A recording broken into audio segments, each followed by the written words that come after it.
Yo, what is up guys? Ethan here back in another video, and today we return with college football predictions, as today we're going to be talking about the Pitt Panthers. If you haven't already, hit that like and subscribe button.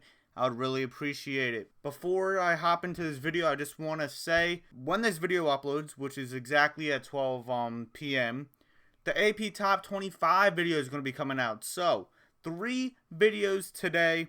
Pitt Panthers now on my review of the AP Top 25 at 5, and then the LSU predictions at 8. So 3 videos today. Look out for all 3 of them.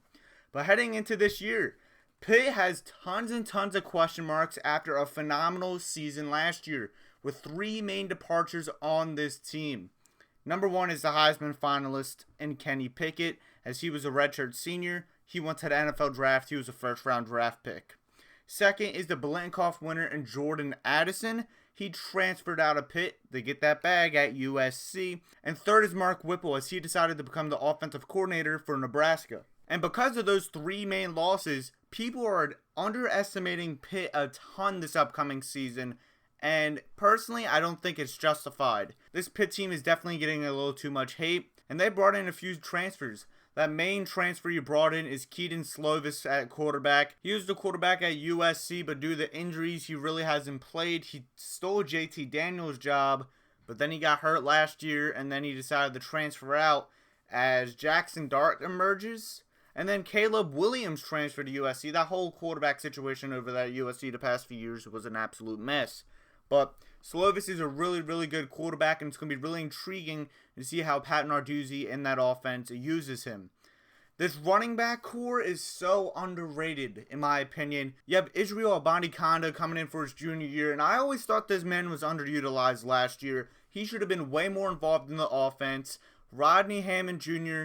broke out last year as a freshman. I think he's really going to improve. You have a senior in Vincent Davis as well. Those 3 running backs were utilized at Pitt, but not as much as I'd fully expected. Look out for those 3, and I think one of them is really going to emerge in this college scheme. This wide receiver core definitely took a hit after Jordan Addison left, and a few guys left for graduation from the NFL. The main guy is actually a transfer. His name is Kanate Mumfield. He came in from Akron as a true freshman. He emerged, and I think he's only going to be better in this Pitt offense. You have a way better quarterback in Slovis throwing to him. He's going to be in the slot. This Pitt team is going to know how to utilize Mumfield, and in my opinion, he's going to be this number 1 wide receiver here at Pitt. Jaden Bradley returns. Jared Wayne returns. But besides those 3, I'm a little iffy about this wide receiver core. I'm confident in Mumfield. I think he's going to make plays. I'm confident in Wayne, as we've seen him last year. Bradley, I'm a little skeptical on, but I will believe in Bradley. But the rest, truly, I really don't know. Someone can break out, but the depth is really not there for Pitt, and that kind of scares me. This offensive line is very experienced. The main guy is Carter Warren.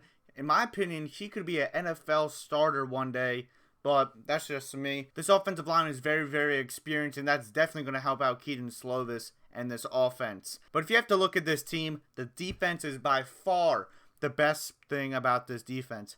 Haba Baldonado is an absolute monster at defensive end, having 9 sacks last year. He returns as a senior. He is a potential first-round NFL draft pick for this upcoming year. Kalijah Cansey returns for his redshirt junior year at defensive tackle. He's a beast as well. David Green's good as well. He's a senior. This defensive line as a whole, amazing. Those linebackers in Bengali Kamara, Savaka Davis, and Solomon DeShields, they're good. And this secondary, I really like it. It always seems like Pitt finds a little dude in that secondary and he breaks out. I was a humongous fan of Paris Ford a few years ago. Marquise Williams returns. Brandon Hill returns. Eric Hallett returns. AJ Wood returns. Rashad Battle returns. And you just have a lot of guys returning on that defense for Pitt, and this defense is definitely going to be carrying this Pittsburgh team. And now as we go into this schedule, that non-conference, those first 2 games is going to be a tough one. The first game, you host your rivals in West Virginia. And personally, I think Pitt's going to win this game. Not only is this a home game, this is a nationally televised game. This is going to leave a statement on tons of people in the college football world to see if Pitt is actually going to be as good as they were, or they're going to be ACC pretenders. I think Pitt's going to make a statement in this game. And it's a battle of that USC quarterback in JT Daniels versus Keaton Slovis. And personally, I think Keaton Slovis is going to outduel Davis in this one. And of course, Pitt has the way better defense. Pittsburgh will win this game. Next game, you host Tennessee. Last year, Pittsburgh went into Neyland Stadium and defeated Tennessee at home. And I think Tennessee is going to do the reverse this year. I think Tennessee is going to go to Pittsburgh and beat the Panthers. I'm very high on this Tennessee team this year with Hendon Hooker at the quarterback still. And I just love this Tennessee offense. And I think for Pitt, it's going to be a little bit of a struggle to stop that offense. And personally, I think that Tennessee defense will get a few stops on that Pittsburgh offense. And Tennessee will survive on the road. Next game, you have a weird road game as you have to go to Western Michigan. And after Western Michigan lost their main quarterback in Caleb Ellaby, I think that's his name at least. I could be wrong, but Western Michigan did lose a few guys, and Pitt is by far the better team. Even though this is on the road, Pittsburgh will win this game. Next game, I'm not going to talk about it. You will beat Rhode Island at home. The next game, I'm not really even going to have to talk about. You host Georgia Tech. Georgia Tech is a bottom 2 ACC team for this upcoming year, and this is a great way to open conference play for Pittsburgh as they win. Next game, you host Virginia Tech, and this is a kind of a good matchup, I would say. If this was at Virginia Tech, man oh man, I would absolutely love an upset pick here. But this is in Hines. I don't see a way Virginia Tech goes on the road and beats Pitt. Pittsburgh will win this game. Then you get into a bye, and then you have a back-to-back road game stretch, which is absolutely brutal. First game, you're at Louisville. And the second game, you're going to be at North Carolina. And I'm going to combine these two games. I think you're going to lose at Louisville and you will win at UNC. In my opinion, you're going to lose one of these games and then you're going to win one of these games. You're not going to lose both and you're not going to win both. I think it's going to be a 1-1 split. But personally, I'm going to have Louisville as a loss because I think Malik Cunningham is a bad matchup with this defense. And personally, with the amount of defensive transfers Louisville has added, I think they're going to be able to slow down that Pittsburgh offense. And Louisville's overall just going to be able to score more than Pitt can. And then when you go to the North Carolina, maybe they do have the coach advantage with Mac Brown over Pat Narduzzi. But I still have some question marks about this UNC team. And both games are going to be close. I do want to state that. But I think Louisville's going to be a loss. And North Carolina is going to be a close victory for the Panthers.